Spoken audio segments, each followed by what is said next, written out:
Bom dia a todos, bem-vindos, prazer ter vocês aqui com a gente.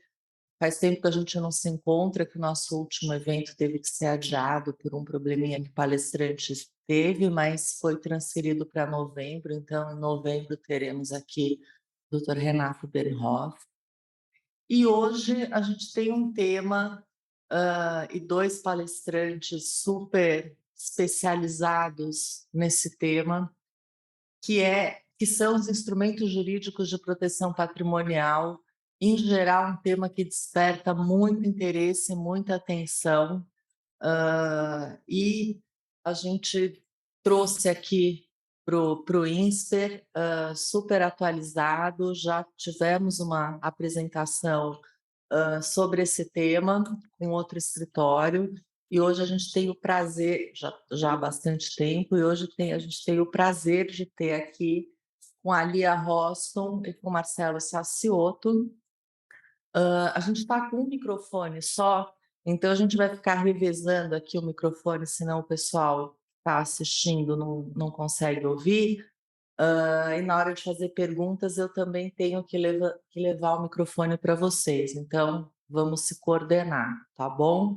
Eu vou passar para eles já se apresentam rapidamente e a gente dá início, tá bom? Obrigada. Bom dia a todos. Moderar aqui a voz, estou falando, senão vocês vão ficar surdos. Bom dia, obrigada pela presença de vocês nessa manhã gelada, né? Cedo assim. É um prazer estar aqui. Obrigada, Roberta, pelo convite, muito gentil. É, eu e o Marcelo somos sócios do Leite Roston Chaves e Saciotto, advogados, né? Eu sou a sócia responsável pela área societária e o Marcelo é o responsável pela área tributária, né? Então, a gente, na verdade, em todas as discussões de planejamento sucessório, patrimonial, né, de proteção patrimonial, é, a gente sempre trabalha em conjunto, né? É, eu acho que é um dos principais temas em que a gente vê o direito tributário e o direito societário trabalhando tão juntos, né, para a solução dos temas e indicação da melhor estratégia. Né? Você quer falar alguma coisa? Bom, eu sou Marcelo, obrigado a todos, obrigado pelo convite. Acho que a ideia hoje é a gente tentar explorar um pouquinho o que são os instrumentos, né? Assim, como a gente consegue estruturar o que a gente chama de planejamento patrimonial, né? De proteção patrimonial. Muito se vê aí frases como blindagens, etc., aqueles vídeos de YouTube fazendo propaganda de holds, etc. Não é nada muito disso. Acho que é importante a gente começar entendendo e demonstrando quais são as etapas para a gente conseguir construir o planejamento patrimonial e quais os mecanismos que a gente vai utilizar. Então, quando a gente começa aqui, né, o tema central é a gente entender o que é a proteção patrimonial. E a proteção patrimonial, ela vai desde questões usualmente comentadas, como problemas dentro de uma empresa, passivos tributários, ambientais, cíveis, etc., trabalhista, né, que sempre chama bastante atenção, mas isso é um pedacinho pequeno do que a gente chama de proteção patrimonial, né? Se a gente tem que pensar que a proteção patrimonial ela vai desde você proteger o seu ativo financeiro com relação à variação de moeda, você estruturar operações fora do país, você ter eventos de sucessão que você consiga organizar uma sucessão de uma forma saudável, evitar problemas societários dentro de uma empresa. Então, esse é um tema, como a Lia disse, que acaba sendo multidisciplinar, né? Então, muitos casos que passam pelo nosso escritório, de repente, uma questão ambiental desconstrói o que a gente estava pensando inicialmente, a gente tem que refazer desde o começo para adaptar a esse caso. Então, não existe caixinha, não é uma commodity, não é algo que a gente consiga oferecer de maneira igual para cada uma das pessoas, para cada um dos clientes, é algo que a gente precisa construir. Feita essa introdução, acho que aqui a gente precisava passar um pouquinho sobre o que é, então, a proteção patrimonial, né? Então, a gente tem separar patrimônio de empresa, patrimônio pessoal. A gente tem, bom, esse é um tema bastante recorrente também, que é questão de namoro, casamento, união estável, isso, se o patrimônio comunica ou não comunica, então é uma questão bastante sensível que a gente enfrenta também no dia a dia desse trabalho. Quando a gente pensa em empresas, e é muito comum você ter o patriarca, montou a empresa, tem toda a estrutura, tocou o negócio a vida inteira, e precisa se organizar para uma sucessão. Então, ele precisa organizar a empresa dele, trazer elementos de governança familiar, profissionalizar ou não. A gente tem um pouquinho mais de mecanismo para proteger o patrimônio. Não é que o herdeiro vai ser a pessoa responsável por destruir, não é essa a questão.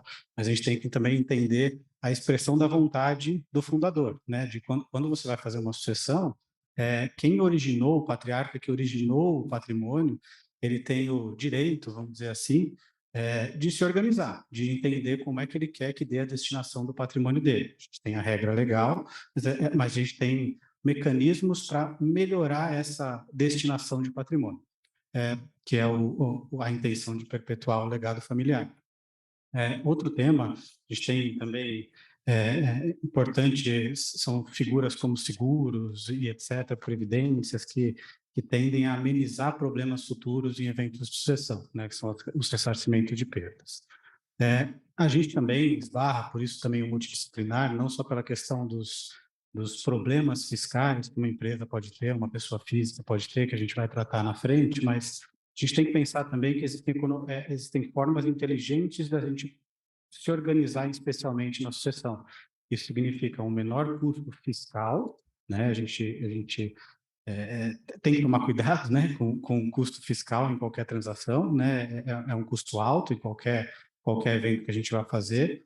E principalmente a gente reduzir custo de inventário, né? Muitas vezes é bem comum você ter famílias com grande quantidade de ativo, por exemplo, imobiliário, e não necessariamente eles são líquidos, né? Então é um problema a gente discutir evento de sucessão quando você tem um patrimônio muito grande sem liquidez. Então é algo que você tem, o dono do patrimônio hoje deveria se preocupar até para dar um pouquinho mais de conforto no evento da sucessão. Então, e a proteção patrimonial, para a gente encerrar esse slide, só. É o conjunto desses eventos todos que a gente pretende, de alguma forma, não necessariamente todos eles estão presentes, né, em todos os casos que a gente enfrenta, mas é bastante comum ter uma pluralidade de assuntos quando a gente discute esse tema. Aqui é um segundo grande mito, né, que a gente tem no nosso dia a dia, né, assim, não que a gente queira antecipar problemas e discussões que às vezes são bastante ríspidas, né, dentro da família, quando a gente fala de planejamento patrimonial, em especial sucessão, mas é importante, é de extrema importância que se faça o planejamento, ou se pense ou discuta sobre ele muito antes dos problemas acontecerem, né? Então, quanto antes a gente se organizar, quanto antes a gente tiver a sabedoria aqui, porque é um processo, inclusive, de convencimento, né, das pessoas envolvidas. A gente vai falar, por exemplo, de estruturas como trust, etc. São estruturas que fazem com que o patriarca, o dono do ativo, perca, no limite, a disponibilidade desses ativos, né? Eles não são mais dele. Então, tem até um convencimento moral para a gente conseguir colocar de pé algumas estruturas. Então, aqui é importante a gente enumerar alguns eventos que são de extrema relevância para dar o start de se discutir o planejamento patrimonial. E aqui, assim, de você começar a construir um patrimônio, você é um empresário, começa a construir patrimônio pessoal, alheio à operação, precisa começar a se organizar, porque isso, as coisas se comunicam, problemas se comunicam de certa forma, então quando você consegue construir algum patrimônio, qualquer que seja, e esse é um dos mitos, como eu estava dizendo, qualquer patrimônio que seja não vinculado à sua operação do dia a dia tem que ter um tratamento específico. Então, quando você começa a construir um patrimônio, é melhor que você comece já da forma organizada. Quando a gente, novamente aqui falando de negócio, né, então, construir um negócio, é muito comum a gente ter eventos, por exemplo, marido e mulher, o marido vai constituir um negócio, a mulher vai constituir um negócio e eles se separam. porque um vai ficar com, ou muda um regime de casamento, né, para que um assunto, a operação do dia a dia não comunique com o patrimônio pessoal. Então, são eventos que a gente precisa tomar atenção, os momentos específicos onde deveria iniciar uma discussão de proteção patrimonial. Além disso, a gente fala, muitas vezes, você trazer um sócio novo para a sua operação, trazer terceiros, né, que não do grupo familiar, por exemplo, precisa pensar em governança, precisa pensar em regras de acordo de sócios, tudo isso acaba, é um pouco do nosso vício da gente enfrentar o problema quando ele aparece, né? Então, esse tema em especial, a Lia fala bastante sobre isso, assim, acordo de sócio é algo que todo mundo tem que ter, né? Desde dentro de casa com seu marido, com a sua empresa, com qualquer sócio que você tenha que ter, assim, é importante regrar essa relação. De novo, falando já de um namoro união estável, que é consequência. Nascimento de filho, por exemplo, então começa a nascer um, dois, três filhos, você precisa organizar o seu patrimônio para fazer a sucessão. Tem filhos que têm mais aptidão para tocar o negócio, fazer a sucessão do negócio, outros não. É bastante natural que isso aconteça, né? Não dá para a gente esperar que os filhos tenham as mesmas aptidões no dia a dia para lidar com o seu patrimônio. Então, nascimento de filhos, um outro tema que é bastante recorrente é a incapacidade de alguém. Então, quer seja um filho incapaz ou até alguém no futuro mais velho que se torne incapaz, também é uma preocupação, vontade. Aí a gente tem um dos temas que eu considero mais espinhoso quando a gente fala de sociedade, que é quando começam a vir os terceiros agregados, entendeu? Desculpa. Quando começam a aparecer os terceiros agregados dentro da empresa familiar, né? Então, genro, nora, primo, sobrinho, tia e tal. Esse é um tema bastante espinhoso, porque você vai acomodando, você vai deixando as pessoas ficarem e vão tomando espaço. Isso é um problema no evento de sucessão. Então, sempre se atentar com esse tema também. Contingências, que é o tema básico, quando a gente fala de proteção patrimonial, né? Assim, é o que você liga naturalmente ao porquê fazer a proteção. A gente deixa ele de propósito para o final, para dizer que ele não é o mais importante. Não tem problema, volta. Voltei. Não, não voltou não. Não. Sim. Não consigo. Qual é o negócio? Ela cheia? É. Acho que a gente pode disponibilizar o material também depois, se alguém quiser, o pessoal pedir o material, a gente manda, não tem problema. Por fim, os dois últimos, como eu estava dizendo, são as contingências, né? Então, problemas que envolvam negócios que podem comunicar com o patrimônio pessoal e o falecimento, que é o evento de sucessão, né? Então, os dois, por último, são de propósito. Eu queria dar destaque realmente para os outros. Tem muitos outros eventos que são tão importantes quanto esses que normalmente a gente fala quando se pensa em proteção patrimonial. E aí, sim, antes da gente entrar no detalhe, assim, o porquê que é importante, né? Quais são os riscos de você não se proteger? Quando a gente pensa, e aí começando do tema mais simples, dívidas de pessoas jurídicas, elas podem, de alguma forma, ultrapassar o próprio patrimônio, o próprio patrimônio da pessoa jurídica e encostar nos sócios, né? Aquele evento que a gente chama de desconsideração da personalidade jurídica, né? Esse tema todo mundo já ouviu, sabe bastante o que é e é de grande preocupação. Então, quando a gente tem uma empresa, reclamações trabalhistas, às vezes são um pouquinho mais agressivas até do que propriamente o evento da desconsideração da personalidade jurídica, que é um tema bastante preocupante quando a gente tem patrimônio pessoal sendo construído, vou usar o português simples aqui, no CPF das pessoas que são sócias de pessoas jurídicas, né? Então, tem que se preocupar. Se você não tem algo planejado, se união estável, casamento, acaba acarretando em divisão de um patrimônio que não é da forma como você gostaria inicialmente. Então, de novo, aquele evento importante de casamento, união estável, etc., não ter acaba com que o patrimônio possa ser direcionado de uma forma não pretendida inicialmente.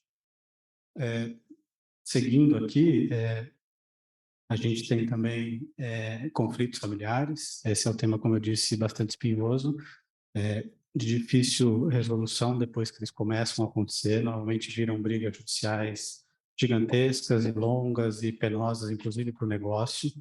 É importante também pensar que, às vezes, o próprio negócio acaba pagando com problemas do dia a dia numa discussão judicial. Bastante comum de você ter assim, ingerência dentro da empresa, você bloquear decisões, a empresa continua, mas andando meio de lado. Perdão. Então, esse tema é bastante importante realmente, né? Pensar que perpetuidade dos negócios, então grandes empresas, grandes conglomerados, eles pensam em fazer sucessão porque eles precisam que dê continuidade para o próprio negócio, independente mesmo se é o herdeiro que vai estar na ponta, se vai ser o CEO ou não vai ser nada, vai ser só um acionista preferencial para receber dividendos, mas a organização da perpetuidade do negócio é importante da mesma forma. Se você não se preparar para uma perpetuidade do seu negócio, ele acaba na mão dos herdeiros naturais e não necessariamente são as pessoas indicadas para tocar a empresa.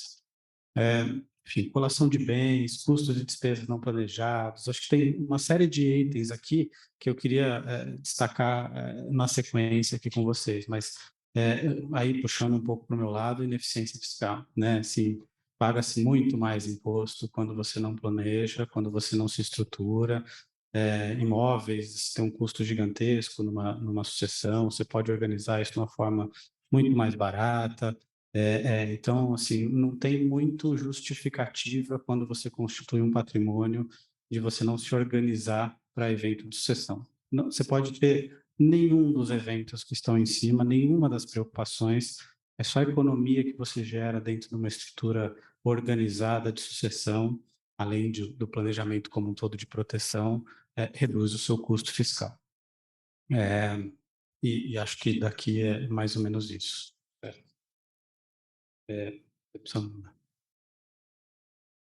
Parou? Vai para lá, né? Temos um problema.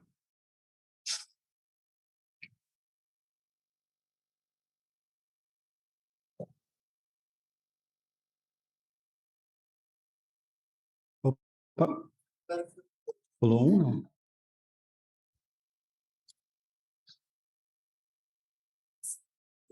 Isso.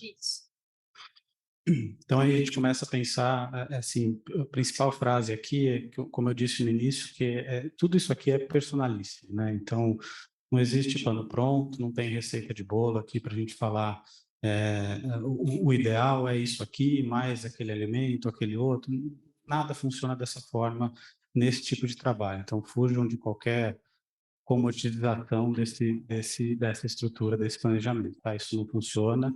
É importante que vocês pensem em diversos temas. Eu chamo a atenção aqui, um que é bastante esquecido, né, nos padrões aí do dia a dia, que é identificar a necessidade dos recursos, de acesso aos recursos, quando se pensa, por exemplo, numa estrutura fora do Brasil. Se você tem uma estrutura fora do Brasil, é necessário pensar qual é a recorrência de acesso a esse recurso. Porque ter recurso fora do país e trazer todo mês para pagar contas do dia a dia é um pesadelo do ponto de vista fiscal, custa caro, gerenciar isso é um problema sério, porque tem pagamento de imposto, se a origem é em reais, em dólar, é uma discussão bastante chata de novo, puxar para o meu lado aqui, e que dá muito trabalho para as pessoas. Então, assim, entender qual a disponibilidade no curto, médio e longo prazo de acesso a esse patrimônio é um tema bastante sensível quando se pensa em planejamento. Pulei um pouco das ordens aqui, mas inicial é identificar qual é o patrimônio, né? Então, assim, precisamos entender se é patrimônio meramente financeiro, se tem qual componente imobiliário, quanto de empresa, o que a empresa gera, se a empresa é pagadora de dividendos para manutenção do dia a dia da família ou não, as características de cada pessoa envolvida. Então, de novo, aquela discussão dos herdeiros, quem tem mais capacidade, aqui não querendo diminuir, aqui mais assim, aptidão, acho que é a palavra certa. Quem tiver mais aptidão para o negócio, quem não tem, vai fazer outra coisa. quer investir em outro segmento, etc. Tudo isso tem que ser organizado para que não haja uma sucessão dando iguais poderes para os herdeiros e gerando conflitos, né? Assim, a consequência natural é gerar conflito. Cada um tem um interesse, cada um tem um momento de vida, e isso muda bastante. Próximo ponto, de novo, falando de riscos, né? Então, precisa entender o perfil de risco, se já está materializado, se é um evento futuro, a gente tem que se preocupar com fraude contra credores, fraude de execução, se são os eventos aqui que esbarram nesses temas. A gente precisa entender o tipo de problema que a empresa tem, ou que a pessoa física. Por fim, a gente tem que entender, dentre os modelos possíveis, oferecer aquele que for mais barato, que gere menos custo, é fácil, de novo, monta a sua holding imobiliária, coloca todos os imóveis, ninguém lembra que tem que pagar o tal do ITBI na transferência, né? Assim, a gente tem que pensar um pouquinho numa solução um pouco mais macro quando a gente entrega o resultado desse trabalho. Sim, custo é importante, né? Custo é importante, é um elemento importante.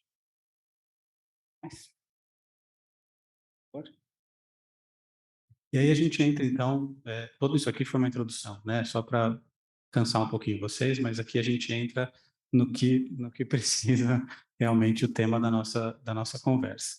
Então, quando a gente fala de instrumentos, né, jurídicos aqui, que é o que a gente vai falar, assim, o que são esses instrumentos, né? São cada um dos elementos que nos protegem em algum aspecto de tudo que eu falei aqui para trás, né? Então, quando a gente fala de regime de bens, é um tema bastante sensível, que protege temas A, B e C lá atrás, então, o namoro, união estável, separação, etc.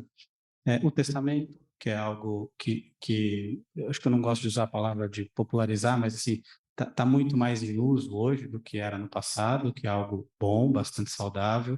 A gente tem que lembrar os detalhes do testamento e como estruturar um testamento, mas é algo que facilita bastante a organização do patrimônio na sucessão. Aí a gente fala, por exemplo, de fundos exclusivos, quando a gente tem ativos financeiros relevantes, né, que a gente tem que tomar cuidado para ele crescer e não ser, enfim, liberado para os herdeiros vender e fazer qualquer coisa que queira. Assim, acho que esse é um tema que eu vou entrar um pouco em detalhes na frente. Os seguros estão para recompor as perdas, né, dos eventos específicos aqui. Então, assim, é algo bastante simples, é algo nem muito caro, inclusive, mas a depender das pessoas envolvidas e do planejamento que a gente precisa fazer, o seguro resolve bastante problema. Assim como a previdência, que eu vou puxar seguindo uma ordem horária aí no nosso slide, a previdência, que é um evento que a gente consegue sair da sucessão, né, entra por fora da sucessão, não tem os custos de um inventário, do evento de sucessão como um todo, né, eu quero dizer, a previdência facilita um pouco da liquidez para os herdeiros no momento do falecimento, né? Então, é algo para se pensar também. Aí a gente volta aqui para uma estrutura dentro do Brasil ou fora do Brasil, né? A gente fala aqui de offshores e trust, né? Então, as empresas que a gente monta lá fora, a gente já caiu um pouco desse mito, né? De que offshore é algo errado, é algo estranho e tal. É muito mais comum você ver os empresários já tendo estrutura lá fora, por uma preocupação simples, que é a valorização do recurso, né? Então, a necessidade de ter em outra moeda parte do seu patrimônio é algo bastante saudável, né? Quando você consegue alcançar um determinado patrimônio, tem custos, obviamente, envolvidos, então tudo é uma relação de custo-benefício. As estruturas no Brasil, que permitem a gente, de novo, organizar patrimônio, organizar a gestão, organizar a sucessão. Então, a tal da holding que eu falei lá do vídeo do YouTube é aqui que entra e é um dos pedacinhos que a gente tem que falar. Por fim, a gente organizar em vida, né? Assim, a gente tem uma bem recorrente aquela situação que você tem ativos muito bons e ativos muito ruins que, por acaso, valem a mesma coisa. Como você distribui? Então, um filho fica com ativo bom, outro fica com ativo ruim, porque vale a mesma coisa. Como você organiza isso dentro do dia a dia, né? Então, você conseguir a força da doação em vida, ela é moralmente mais aceita para os herdeiros. É algo que a gente vê muito na prática aqui, que a expressão da vontade do patriarca, ela é às vezes decisiva para evitar uma briga, porque se organiza em vida, né? Então, o herdeiro apesar de nem gostar do apartamento lá em Itanhaém, sei lá onde é que vai ser, o pai deixou para ele e ele vai aceitar. Então, fica um pouco mais palatável até, se essa for a palavra correta. Isso. Quer falar um pouco?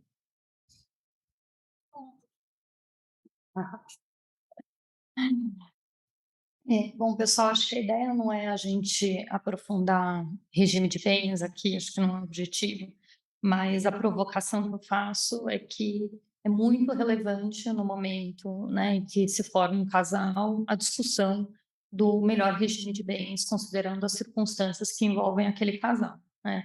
A gente tem modelos disponíveis diferentes que se aplicam às situações que a gente encontra, né? Quando a gente fala de um casal maduro que já teve um primeiro relacionamento com filhos, né, já tem um patrimônio construído, é muito natural que se opte por uma separação total de bens, por exemplo, né? Um casal que pretende construir, né, um patrimônio conjunto, né, ou que tem um arranjo que um dos dois permanece em casa cuidando dos filhos enquanto o outro trabalha, é natural que se opte por um regime da comunhão parcial, né? Outro exemplo é um casal de empresários, né, que tem investimentos em negócios arriscados, né? São negócios que podem gerar passivos relevantes, né? Também a opção provavelmente será por uma separação total de bens. Então, é importante a gente entender o contexto desse casal para a gente buscar o melhor modelo para acomodação da divisão entre eles dos bens, inclusive de forma a evitar que terceiros credores possam se apropriar eventualmente, discutir bens que pertençam ao outro cônjuge, na verdade, né? Porque quando você está num regime, numa comunhão parcial ou universal de bens, você tem a discussão, né, de quais bens pertencem a qual cônjuge, né? É uma discussão que fica mais evidente, gera uma dificuldade maior de segregação do patrimônio, caso venha o credor do outro cônjuge reclamar o pagamento de alguma dívida. Então, é muito saudável se pensar na questão do regime de bens, que tem, enfim, diversos reflexos depois, ao longo da vida desse casal, do eventual divórcio, da sucessão e assim por diante, né? Quando a gente fala da formação do casal, surge um tema que é o bem de família, né? O local onde a família reside. Na verdade, não é só a família, né? Esse casal, mas até uma pessoa solteira, né? Se comprovar que o bem, né? Que aquele bem, aquele imóvel que ela ocupa é um imóvel que ela usa para residência própria, ela pode fazer a instituição de um bem de família, né? Buscando uma proteção maior desse ativo, caso algum credor venha reclamar algum tipo de dívida, né, que ela tenha constituído no passado. Então, voluntariamente, você pode, na verdade, existe uma proteção legal para esse bem de família, independentemente da sua instituição, mas existe a possibilidade de voluntariamente haver instituição do bem de família, tá? E essa instituição é feita por escritura pública, o testamento registrado no cartório de registro de imóveis, né, na matrícula do imóvel. Outro tema que a gente que é importante quando a gente discute proteção patrimonial é a possibilidade de doação de bens em vida, né? A gente tem, na verdade, a gente vai passar tanto a doação de bens em vida quanto o testamento, né? E qual o objetivo, né? É você buscar antecipar, né, a transferência de bens que naturalmente vão pertencer aos seus herdeiros, né? Então, o que famílias, né, que têm um patrimônio já considerável, um patrimônio que se quer perpetuar, o que esse patriarca, enfim, o líder dessa família deveria fazer, né, como uma medida de segurança para a preservação desse patrimônio, seria buscar a destinação dos ativos, né, para determinados herdeiros, legatários, de acordo com a afinidade daquela pessoa com aquele ativo, por exemplo, né?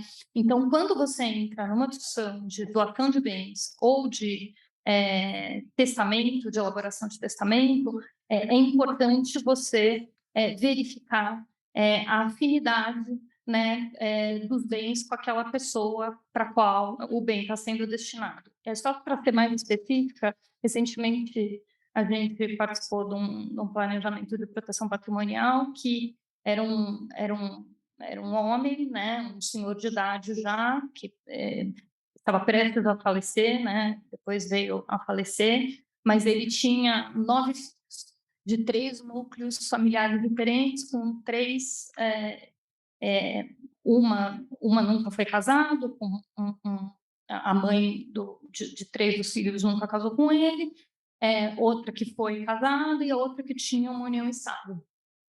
Então, e eram núcleos que não necessariamente se davam bem, né? Tinha uma incapaz, uma pessoa que era incapaz, e bem simples.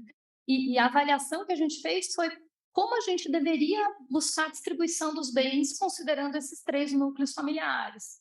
Em um dos núcleos se concentrava, né, uma pessoa que era o CEO da indústria familiar, né? Então, provavelmente faria sentido a destinação das cotas da empresa, né, em grande medida para esse, né, para esse sucessor, né, para esse filho. Outro filho, na verdade, não tinha, era um artista, né, não tinha um perfil de se dedicar aos negócios familiares. E aí tinha um imóvel que dava um rendimento considerável mensal, né? Era uma pessoa que tinha um padrão de vida alto, né? E precisava desse rendimento recorrente, não tinha uma profissão que gerava esse rendimento, então faria sentido se deixar esse imóvel, né, com uma renda de aluguel. Então, o desafio que a gente tem, né, quando a gente olha, né, para essa família, é identificar os interesses, os valores, né, de quem é o dono do patrimônio e compreender também as afinidades, né, de cada um dos herdeiros e as necessidades de cada um dos herdeiros para que a gente possa dar a melhor destinação para esse patrimônio. Quando a gente fala de doação de bens em vida, alguns cuidados têm que ser tomados, né? Porque há um momento certo para que isso aconteça, né?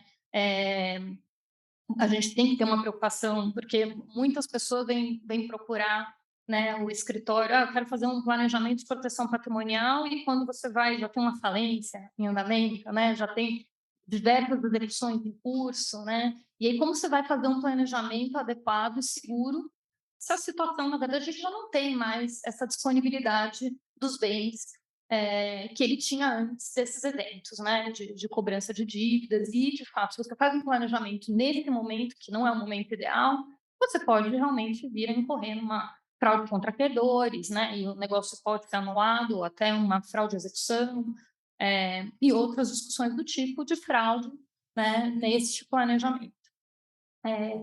Quando a gente pensa tanto na doação quanto no testamento, a gente muitas vezes o dono desse patrimônio ele já quer designar os herdeiros futuros daqueles ativos, mas ele ainda quer se reservar o usufruto, né, o gozo de todos os frutos daquele ativo, né? Então, há muitas vezes a intenção de, poxa, deixa eu já começar a envolver os meus herdeiros na administração desse patrimônio, de alguma forma, entender, né? Assim, é uma forma de você trazer para perto também quando você discute a doação em vida, né? De fazer os herdeiros participarem mais, né, da gestão desse patrimônio, mas, ao mesmo tempo, essa pessoa, o dono do patrimônio original, ele ainda não faleceu, ele ainda deseja ficar na gestão da empresa, ou ele deseja ainda ter acesso aos rendimentos, né, de aluguel, por exemplo, ter acesso aos dividendos da empresa familiar. E aí, nesse caso, o caminho natural é a instituição de um usufruto em benefício do dono desse patrimônio, né? E aí, com isso, o que você transfere é a propriedade, né? Você transfere a propriedade, mas sem os direitos de gozo desse ativo, né? O que vai só acontecer num evento futuro de falecimento, né? O usufruto, ele tem prazo determinado para terminar, né? Ou você determina um prazo determinado, ou ele tem que ser vitalício, né? Não é algo que se transfere, né? Quer dizer, o proprietário, o novo proprietário do bem, ele pode dispor desse bem em testamento, por exemplo, né? Porque, enfim, num evento de falecimento do usufrutuário, ele já vai ter livre disponibilidade desse bem. Ah, mas que eu posso falar que, bom, acho que outra questão que também se coloca quando a gente vai discutir doação de bem de vida e testamento são as cláusulas de incomunicabilidade, inalienabilidade e impenhorabilidade, que são cláusulas também que são incluídas, né, tanto na doação quanto no testamento, de forma a proteger o bem contra potenciais penhoras, né, por dívidas desse donatário, da pessoa que recebeu, né, essa doação, ou que é beneficiário do testamento, ou para proteger de eventual cônjuge, né? Então, a despeito do regime de bem, se busca uma proteção desse ativo para que ele não se comunique, né, com o cônjuge desse beneficiário. E inalienabilidade, você também pode instituir a inalienabilidade durante um determinado período, né? Então, essas são cláusulas que a gente sempre discute quando a gente vai tratar de doação de bens em vida e de testamento. Acho que o Marcelo depois vai tratar um pouquinho das questões dos benefícios fiscais, né? A doação é uma forma de você transferir o patrimônio antecipadamente com um custo fiscal bem reduzido, bem mais reduzido. Então, de fato, é interessante se avaliar a possibilidade de se antecipar essa transferência dos ativos. Acho que testamento aqui também a ideia não é aprofundar, só relembrando, né, o que todos aqui certamente sabem, que numa sucessão testamentária você somente pode dispor de 50% do patrimônio, né, tem que ser observada a regra da legítima, né, de benefício obrigatório para os herdeiros necessários, os ascendentes, descendentes, cônjuge e até o convivente também, né? Hoje em dia, aquele que na verdade, mantém uma união estável com o falecido. Então, esses herdeiros necessários, eles não podem ser afastados da sucessão pela simples vontade do falecido. Então, quando a gente olha para o patrimônio disponível, né, tanto quando a gente olha para a doação em vida, quanto para a sucessão, a gente precisa avaliar o que é a legítima, né, quais são as limitações à disponibilidade daquele patrimônio daquela pessoa, e também o que daquele patrimônio compõe eventualmente uma ameação, né, do cônjuge, que obviamente não deveria entrar, a não ser que o cônjuge concorde também e se antecipe, né, e faça o testamento e faça a doação em linha com o primeiro que resolveu assim fazer, mas do contrário você não pode se aproveitar ou dispor da ameação do seu cônjuge numa sucessão testamentária sua, numa sucessão de um testamento seu ou de uma doação que você deseja fazer. Bom, aqui acho que quando a gente fala de patrimônio pessoal, né, da pessoa física responde por todas as dívidas dessa pessoa física, né? Então, um dos principais instrumentos para você buscar segregar o risco do negócio familiar em relação ao patrimônio pessoal é a constituição de uma empresa, né? A constituição de uma pessoa jurídica, porque com a constituição de uma pessoa jurídica há uma segregação do patrimônio, né? Diz já o nosso Código Civil que a pessoa jurídica não se confunde com os seus sócios, associados, instituidores ou administradores, né? Diz mais que a autonomia patrimonial das pessoas jurídicas é um instrumento lícito de alocação e segregação de riscos, estabelecido pela lei com a finalidade de estimular empreendimentos para a geração de empregos, tributo, renda, inovação em benefício de todos, né? Então, para que você destine especificamente, né, um pedaço dos seus bens para o negócio familiar, você destaca esses bens para o negócio familiar e esses sim podem ser comprometidos pelo risco no negócio, mas aqueles ativos, o seu imóvel em que você reside, o apartamento da praia, a aplicação financeira da pessoa física não deveriam responder pelas dívidas da empresa. Infelizmente, a gente sabe que isso não é uma verdade absoluta, né? Ou felizmente, porque existem inúmeros casos na nossa legislação e até consolidados pela jurisprudência em que há uma desconsideração da personalidade jurídica para que se afetem, sim, para que se atinjam os bens do sócio, né? A gente pode falar aqui de riscos ambientais, por exemplo, no trabalhista, né, apesar de não ter, em tese, não ter uma previsão legal dizendo que há uma solidariedade, né, dos sócios com as dívidas da empresa, né, na prática, o que acaba acontecendo é o juiz, né, buscando penhorar um ativo da empresa, não encontra bens, ele, naturalmente, ele redireciona essa cobrança para os sócios, então isso é algo que acontece com muita recorrência. Em alguns casos, dívidas previdenciárias, por exemplo, retenção de INSS que não foi recolhido, né? Enfim, a gente tem outras hipóteses diversas em que há desconsideração da personalidade jurídica. Mas ainda a constituição da empresa, com a segregação do patrimônio da empresa em relação ao patrimônio pessoal, ainda é uma estratégia importante e relevante para a proteção patrimonial. Né? Naturalmente, assim, quando a gente fala de estruturas no Brasil, há uma visibilidade maior, né, desses ativos que estão lá organizados dentro dessa sociedade, quando em comparação com ativos que sejam no exterior, né?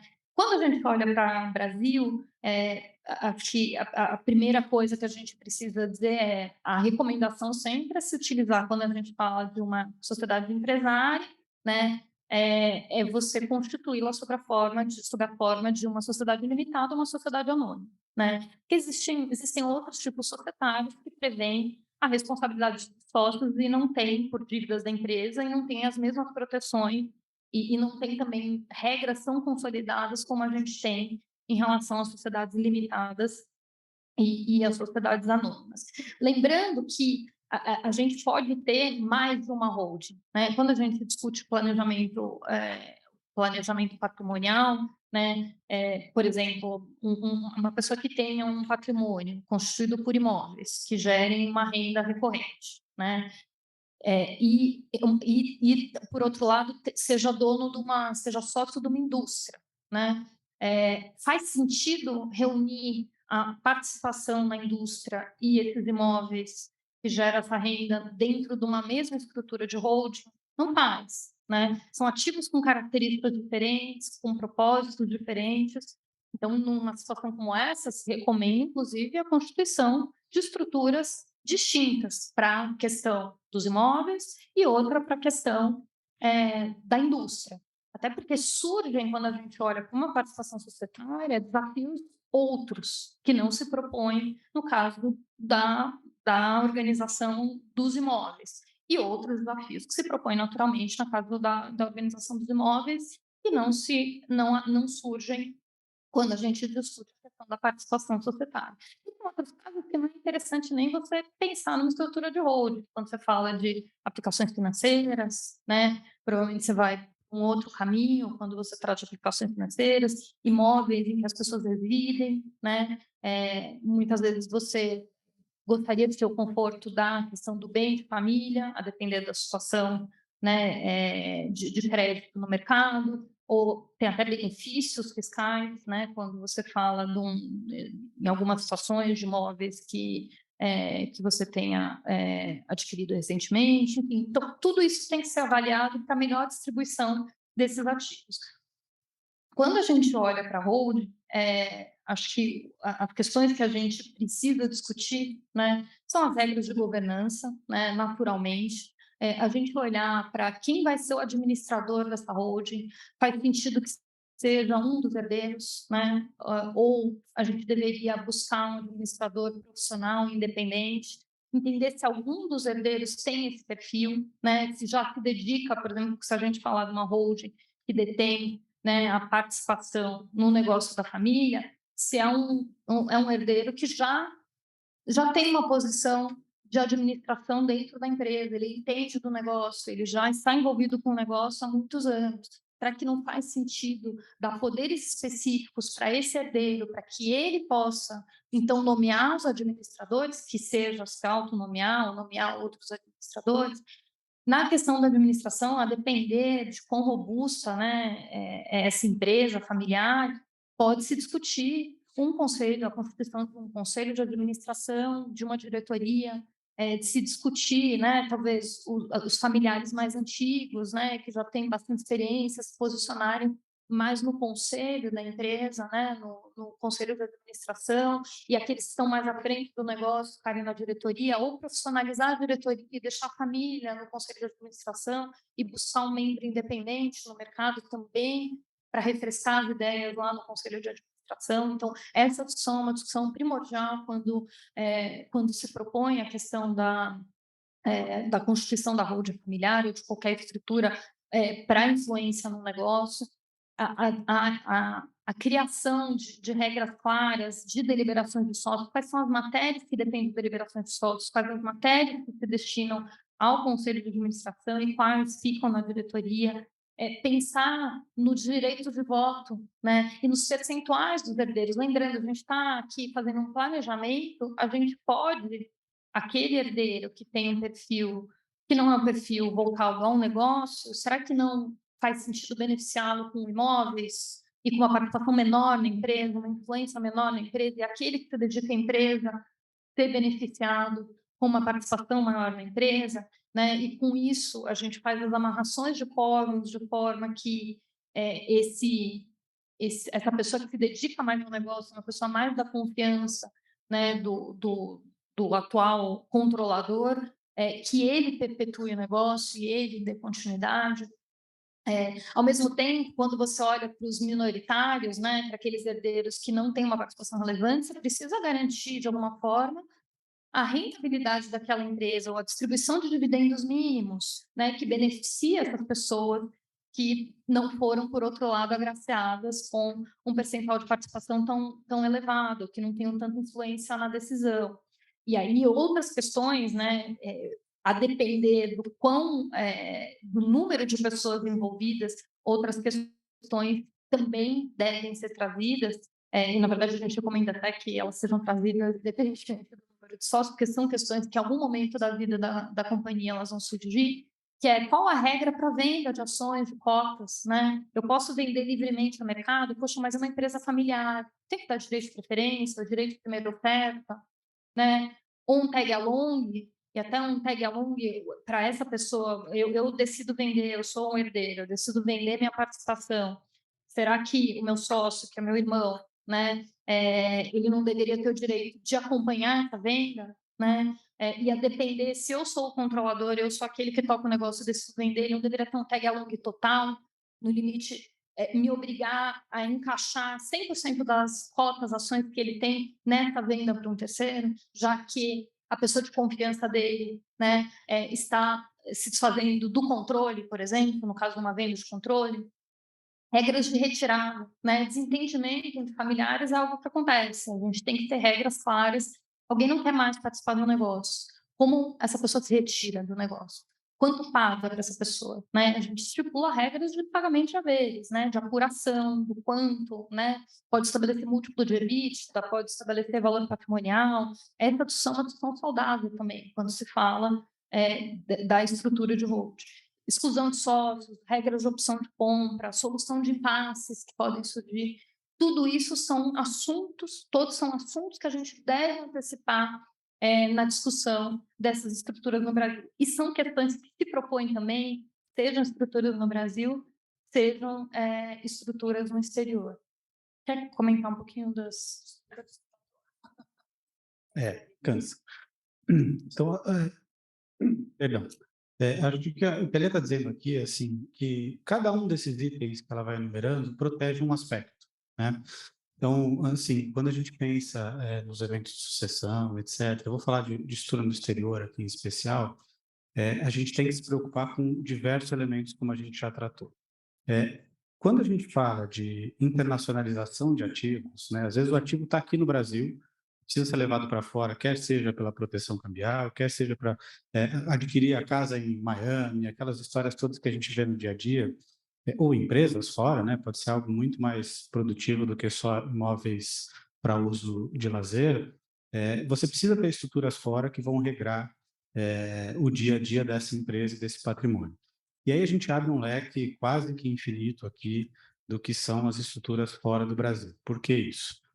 Dentro do Brasil, a gente tem a nossa regra, a nossa legislação, e não estou dizendo que lá não tenha, mas que fique claro que a legislação do exterior, principalmente desses países, vou chamar da moda aqui, né, do dia a dia de empresas no exterior, das PICs, elas têm uma legislação muito mais maleável. Maleável não no mau sentido, mas você pode trazer mais elementos, mais detalhes para o dia a dia de como regrar essa empresa.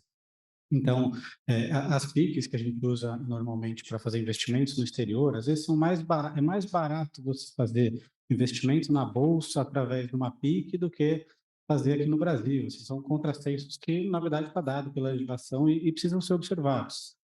Quando a gente fala de um trust, por exemplo, é algo que é, bom, temos que lembrar que o trust foi criado lá na época das cruzadas, talvez, né? Para financiar cruzadas, etc. Então, existia uma função para aquilo naquela época que foi se atualizando com o tempo. Hoje, ele é uma estrutura extremamente interessante e especial para a gente pensar em sucessão, né? A grosso modo aqui, a gente pode falar em detalhes, mas o trust ele é uma expressão, né?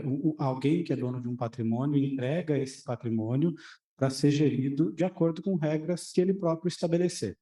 Ou seja, no exemplo da minha da cruzada aqui, eu quero financiar as cruzadas em tal país. Então, você entrega o recurso para quem vai ser o administrador, o trustee, e ele vai seguir aquela regra de acordo com as orientações que está na tal da Letter of Wishes que o CEPRO coloca de pé. E aqui, como a gente vai abrasileirar a estrutura do trust, né?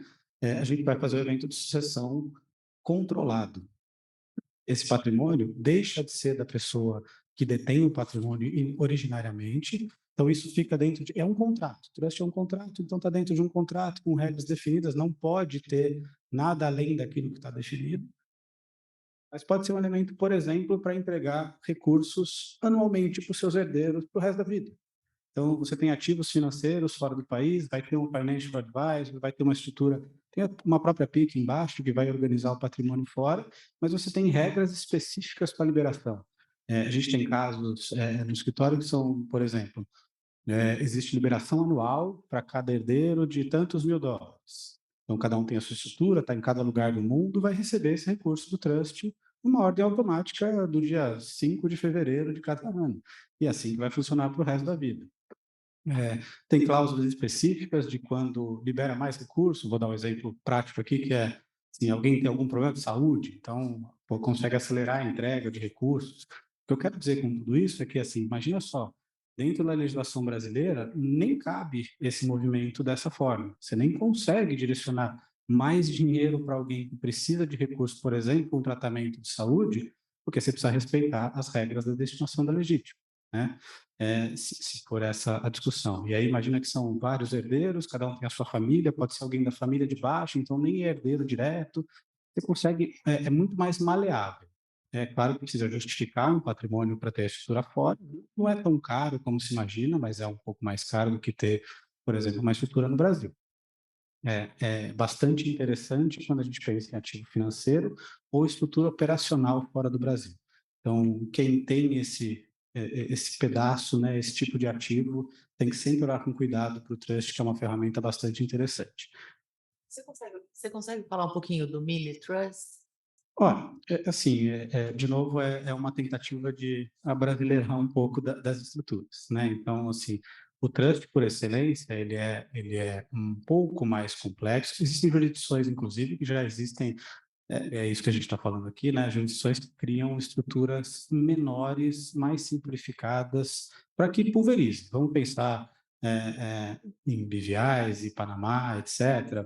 Esses países, não vou dizer que vivem disso, mas assim, é importante para eles esse tipo de operação. Então, eles são países reconhecidos como empresas que têm lá zilhões de empresas engavetadas em algum lugar, né? Então, é assim que funciona o país. Então, existe, inclusive, uma própria concorrência entre países, só estou introduzindo aqui, existe a própria concorrência entre os países para poder viabilizar estruturas para interessados. E aí é que entra a estrutura do mini trust, né? O mini trust, ele é basicamente um trust na sua essência, ou seja, entrega-se patrimônio.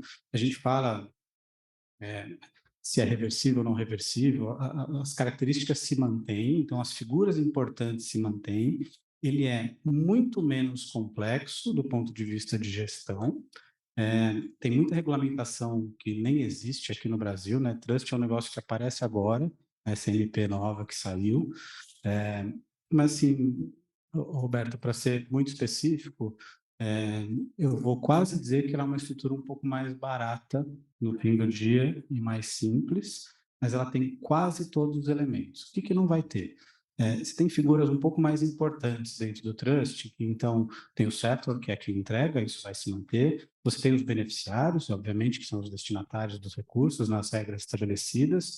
O trustee é a pessoa que detém não é o token do banco para mostrar a minha idade, mas ela tem a obrigação de seguir as regras e tem uma figura de um protector, né? Assim, o protector é uma figura importante dentro do trust, é, que é quem defende o settlor do dia a dia do trustee. O trustee, ele tem quase total autonomia para gerir o patrimônio dentro daquela regra, mas imaginando que ele possa furar um pouquinho a regra, o protector deve agir, inclusive, para representar o settlor e os beneficiários em qualquer disputa. Então, o mini trust, ele perde um pouco desses elementos, ele é mais próximo até de uma PIC, e aí tem uma figura de PIC, por exemplo, em BVI, que tem as shares secundárias, por exemplo. Então, elas só são acionadas no evento de sucessão.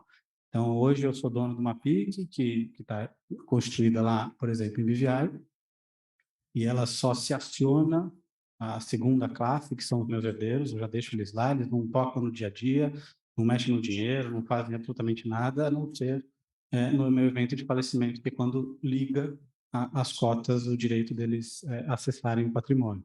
Então, ele está mais próximo de uma estrutura um pouco mais complexa de um PIC do que de um trust, né? Assim, o mini trust ele é um PIC um pouquinho mais encorpado, se é assim que a gente vai estabelecer. O que mais que eu preciso dizer aqui?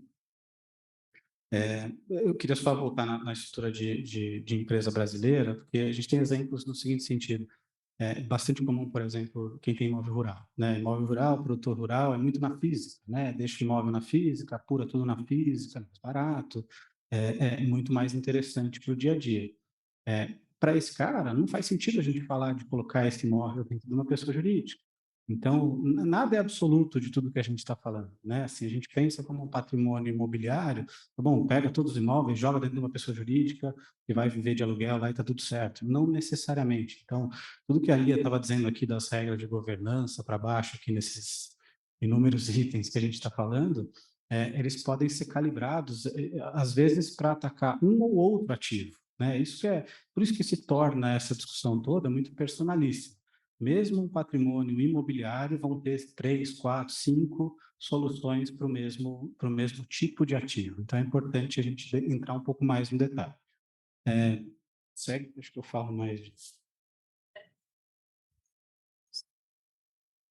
Vou para seguros e previdência. Aqui são temas bastante simples, né? Assim, acho que não tem grandes novidades aqui. Quando a gente fala de seguro e previdência, o tema importante é que eles não estão sujeitos a penhora, então ele fica absolutamente alheio ao patrimônio, então você consegue entregar para os seus herdeiros sem dificuldade, sem passar por um processo de inventário e, por consequência, você vai ter um custo muito menor para entregar esses recursos para os herdeiros. Tem estruturas hoje em dia que são questionadas no exterior, né? Aquele seguro quitado que a gente chama, né? Então, ele é um investimento, uma característica um pouco de seguro, né? Precisa tomar cuidado com alguns desses produtos de novo de prateleira.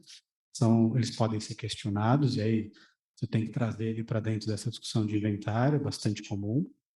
E aí o tema talvez bastante sensível pensando em Brasil é a gente falar de fundo exclusivo, né? Então, quando a gente tem casos onde o ativo financeiro é expressivo, tem um caso que é mais ou menos assim, né? Mais ou menos, licença poética aqui, mas então um grande investidor de uma instituição financeira que detém uma grande quantidade de ações e não quer se desfazer desses ativos e não quer que os herdeiros se desfaçam desses ativos, né?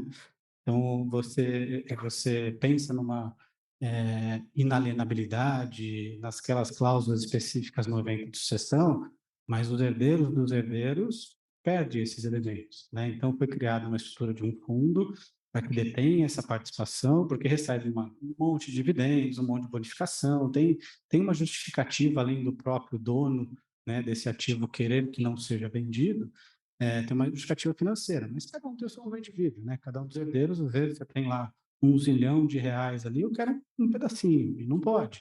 Dentro da estrutura do fundo lá, criaram-se regras para pagar dividendos e classes específicas para esses cotistas. Então, cada um tem acesso a esse recurso de uma maneira diferente. Então, os fundos, eles permitem que a gente consolide investimentos em ações, consolide investimento em participação societária, que é algo bastante interessante também. De novo, nossos exemplos, eles são simples, né? Então, eu detenho uma empresa, mas eu posso deter 50 empresas, ter participações minoritárias em diversos negócios. Tudo vai se complicando conforme o patrimônio, né? Então, uma estrutura, por exemplo, de um FIP, permite que prejuízos sejam compensados com lucro. Eu não necessariamente preciso acessar esse recurso, eu faço amortização das minhas cotas, eu faço um diferimento de imposto. Então, tem uma série de benefícios que esbarram, de novo, na necessidade do acesso desses recursos, aqueles temas que a gente fala inicialmente, né? Então, você precisa desse recurso todo dia, vai pagar conta de água e luz com esses valores, ou é algo que você vai reinvestir. Então, você entender. Outro exemplo são os imóveis que eu estava dizendo, né? Então, imóvel que você comprou há muito tempo atrás, não vai colocar numa pessoa jurídica agora, né? Assim, você vai ter uma ineficiência fiscal gigantesca. Então, precisa tomar o cuidado, às vezes, de novo, esses imóveis serão vendidos no curto prazo, tem um custo de aquisição muito antigo, muito baixo, mas muito antigo, então tem benefícios da legislação. Precisa entender no detalhe todos esses exemplos. Eu estou indo e voltando aqui para ilustrar como é bem complexo os exemplos que aparecem na cabeça. Voltando para os fundos, então, de novo, os FIPs são bastante interessantes para quem detém participações em empresas, isso facilita a gestão, inclusive, você entrega para um administrador, é regulamentado, então tem CVM, tem gente, você consegue, inclusive, a palavra pode ser forte assim, mas excluir os herdeiros do dia a dia das decisões desse fundo, né? Se você precisa que isso aconteça como dono do patrimônio. E aí, os ativos financeiros, enfim, tem fundo de ações, fundo de fundos, enfim, tem uma série de instrumentos financeiros aqui.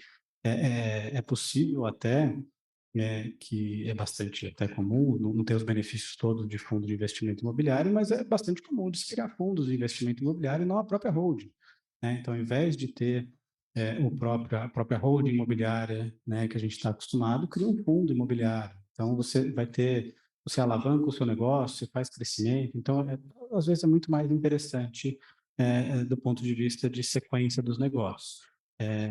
Todo esse planejamento, ele não pode se preocupar com o momento do hoje, né?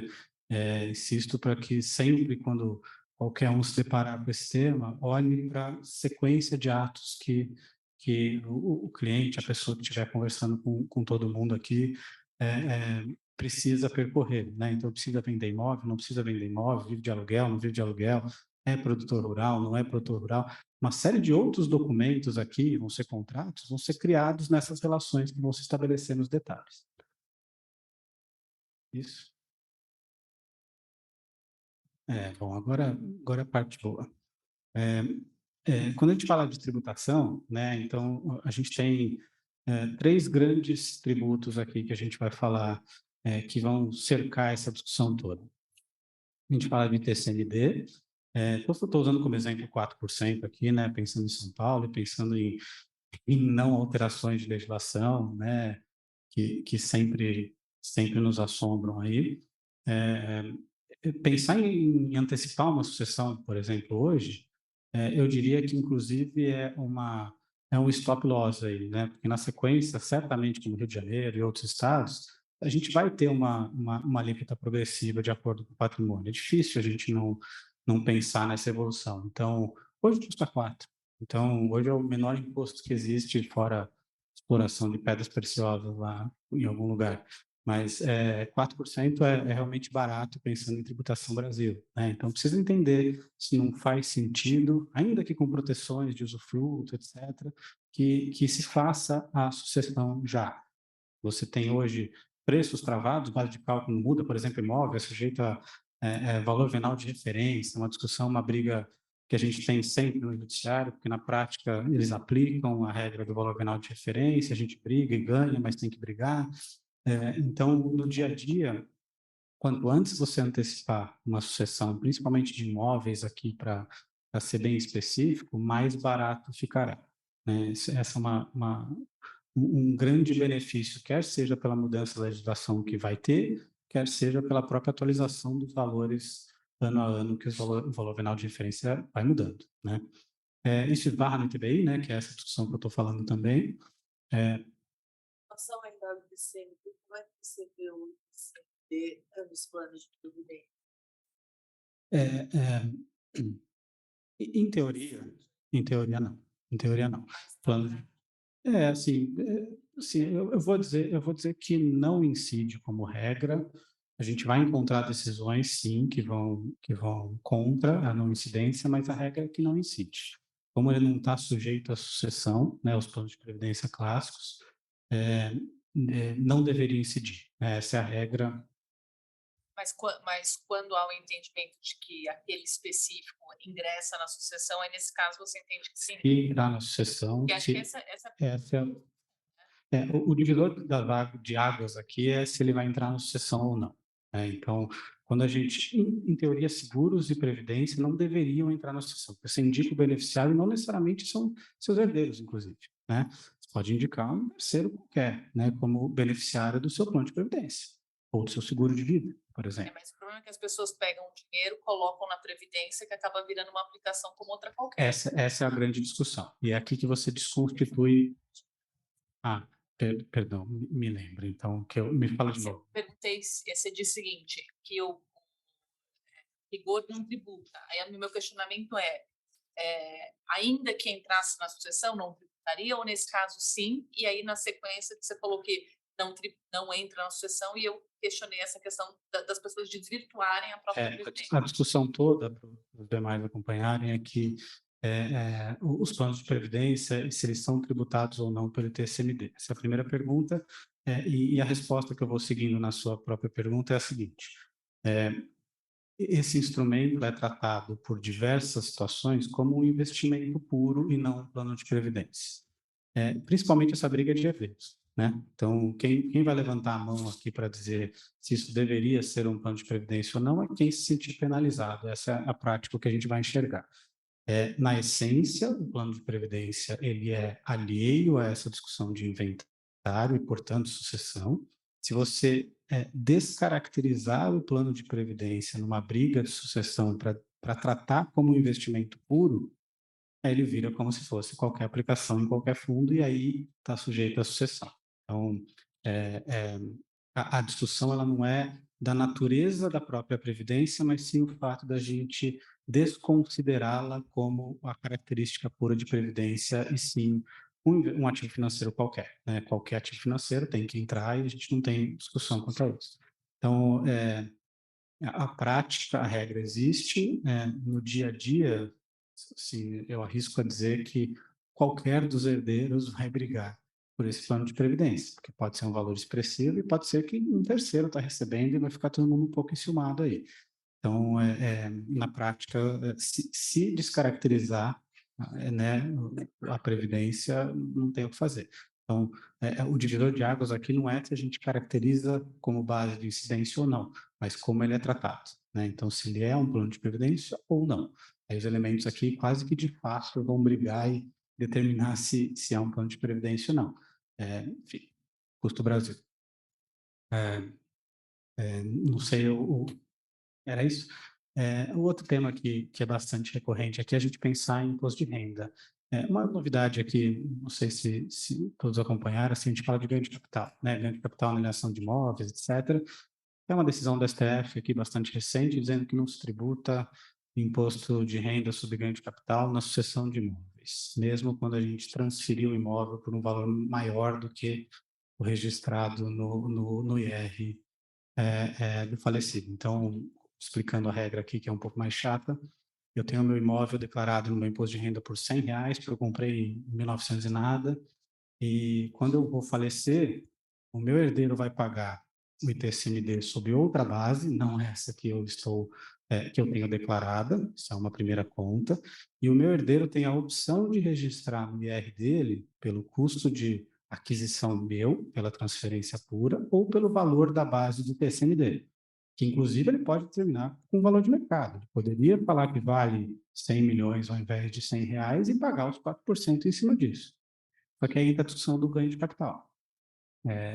Na regra hoje, se você valorar e fizer a transferência por um valor superior ao IR do falecido, no meu caso aqui de mim, o herdeiro tem que pagar ganho de capital.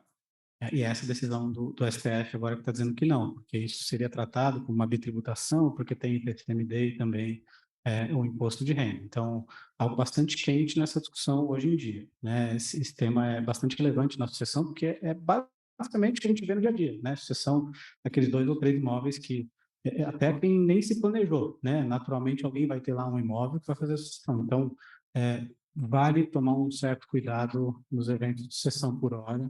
Eles estão agraciados aí pela decisão do STF, tá? Doação também? Perdão? Doação também? Não. Não, aqui a gente está falando de evento de sucessão, né? Então, doação fica mais difícil a discussão, em tese é a mesma coisa. Tá? Assim, o ITCMD é o imposto que incide tanto sobre causa-mortes quanto doação, ele é a mesma regra, mas a decisão do STF ele fala de sucessão. Eu É bem objetivo restrito à sucessão, não... Eu não enfrentaria essa discussão ainda, tá? Se quiser a gente conversa, mas eu não faria isso ainda não. Hoje o que você tem de possibilidade é no evento de sucessão, porque é a decisão que está lá, tá? Em teoria, é uma discussão tão simples quanto todo mundo ganhou o PIS e COFINS na base de cálculo do ICMS, mas ninguém ganhou o ISS na base de cálculo do PIS e COFINS. É a mesma coisa, mas um ganhou, o outro ainda não. Então, quando tem essas decisões um pouco benevolentes, vamos dizer assim, a gente tem que ser um pouco mais restritivo, tá? Então, faria aquela questão ainda da venda pelo espólio, como tentativa para... A venda pelo espólio, assim, o espólio ele se transforma, é um patrimônio específico, e se o espólio fizer a venda, ele tem as regras de apuração de ganho de capital, que não são aqui dessa sucessão que eu estou falando. Então, valor baixo. E Ele se aproveita da regra da Se pessoa aproveita física. da regra. Não, o espólio, o espólio ainda acaba sendo interessante. se a opção for vender agora. A pergunta foi se o espólio poderia vender e se aproveitar do custo de aquisição anterior. A resposta que eu te dou é como? Né? Na regra aqui é o depende. Né? E o depende, o que significa? Se você for vender esse imóvel para terceiros e você quer se desfazer desse imóvel, já faça pelo espólio, não há discussão qualquer. Mas, às vezes, você quer vender isso 2, 3 anos, alguma coisa que os herdeiros vão se desfazer no futuro não tão longe, se aproveite desta transação agora da sucessão, se aproveitar da sucessão, não sei se é um termo correto aqui, mas aproveite da sucessão agora para transferir o imóvel num valor maior. Porque hoje a gente está dentro dessa decisão do STF. Os herdeiros querem se desfazer do imóvel porque vem uma herança não esperada. E mais do que isso, assim, é bastante comum, de novo, voltando para aqueles elementos do começo, que ficaram extensos, mas pensa que ter um patrimônio não significa ter liquidez. Então, é bastante recorrente a gente pensar numa sucessão que vou até jogar conta, até para pagar advogado do inventário vai se desfazer de imóvel para poder pagar os custos da sucessão, né? Não é barato, né? O evento de sucessão não é barato. Então, é bem comum que exista essa necessidade de desfazer dos imóveis quando a gente pensa em patrimônio que é bastante imobilizado. Tá?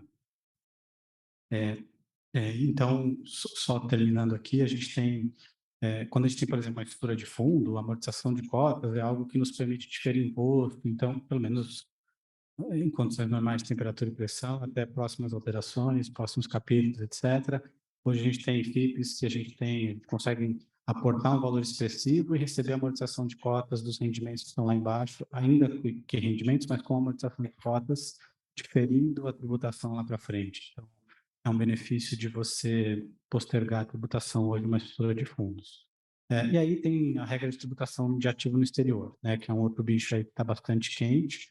A gente pensa hoje em estruturas, rendimentos no exterior, assim, o Brasil é uma regra de tributação universal, né, bases universais, aquela discussão aí sim bastante chata, mas brasileiro, pagador de imposto no Brasil, ele tem que oferecer a tributação qualquer rendimento que ele tiver em qualquer lugar do mundo, em qualquer condição, etc. Precisa trazer para o Brasil para informar. Aí valem os acordos de bitributação, de compensação, aí tem um capítulo enorme para a gente falar sobre isso. Mas o que é importante é trazer para o Brasil os efeitos de qualquer rendimento que você tenha no exterior.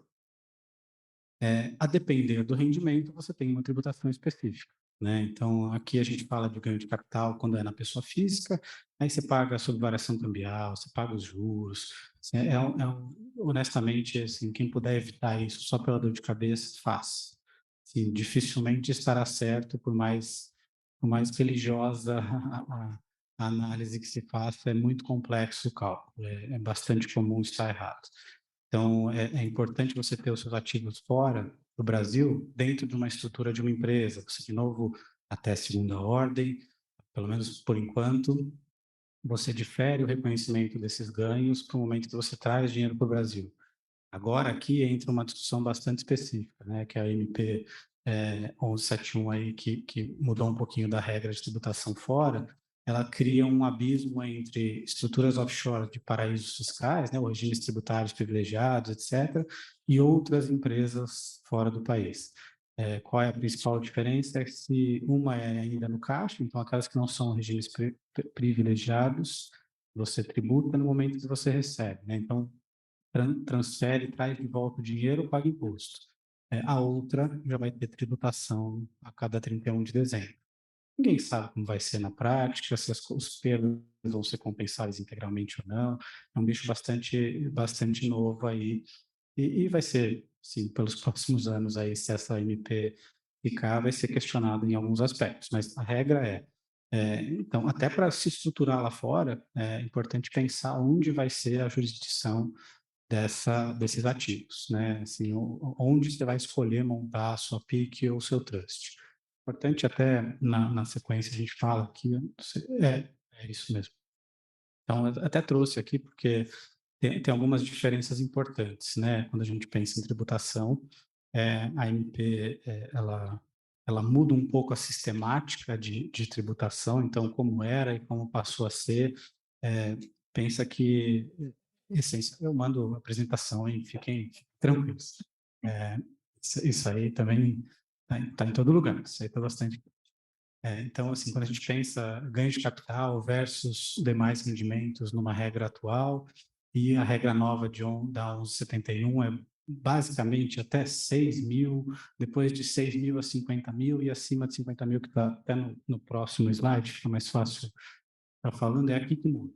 Então, fica um pouco mais caro a gente ter rendimentos fora do país, tá? Então, é importante se organizar.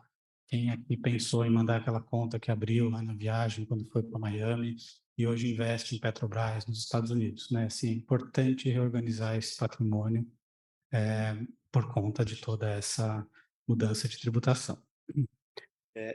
Eu fiz um comentário ali de onde escolher a jurisdição, assim, realmente virou algo bastante importante quando se pensa em patrimônio fora, porque os ativos, eles são, pensar assim, se o seu patrimônio lá fora for majoritariamente investimento em bolsa americana, que é o padrãozão, né, do que se faz, a variação desse patrimônio, a gente entrega inclusive nas declarações para o Banco Central, a variação do patrimônio é desdobrada em lucro efetivo que você fez numa realização ou recebimento de dividendos dessas ações, ou a marcação ao mercado. Né? Assim, a marcação ao mercado gera impacto na contabilidade da empresa, na sua PIC, e naturalmente gera um ganho ou perda. Esse ganho ou perda, depender de onde você estiver com a sua PIC, a regra será tributada. Então, não necessariamente. Eu vou dizer que é mais longe do que isso. Você imagina que você tem ganho em dólar, mas não em real. Você tem uma variação cambial, inclusive. Então, você mandou o equivalente a $100, lá valorou para lá perdeu para $90, só que o efeito da variação cambial transformou seus $90 não em 400, mas em R$ 500, você gasta dinheiro do bolso. Então, você precisa tomar bastante cuidado com essa estrutura fora, né, com esses impactos da medida provisória. Mas de qualquer jeito, independente do que eles criarem aqui, é melhor do que na física. Tá? Assim, independente disso, não faço na física. Só dar um exemplo para ilustrar o seguinte: você manda $1.000 para fora para investir lá em qualquer coisa, esses $1.000, você faz uma transação que viram $1.500. Quando você tem a apuração do ganho de capital aqui no Brasil, você enxerga que existe uma remessa de $1.000, então a origem do recurso em reais, e você, se voltarem à operação, essa única que a gente fez de 1.000 para 1.500, você tributa pela diferença em reais. Então, a gente afasta um pouco dessa discussão. Se você reinvestir esses 1.500 e passar a ter um novo R$ 3.000 lá na frente, parte do seu custo é em dólar. E aí, a parte desse investimento lá de fora, desse ganho lá em dólar, ele tem que ser proporcionalizado entre origem em reais, então, uma apuração em reais parcial e uma apuração em dólar parcial com a conversão. Isso, de novo, uma transação, talvez você consiga com a ajuda do Excel.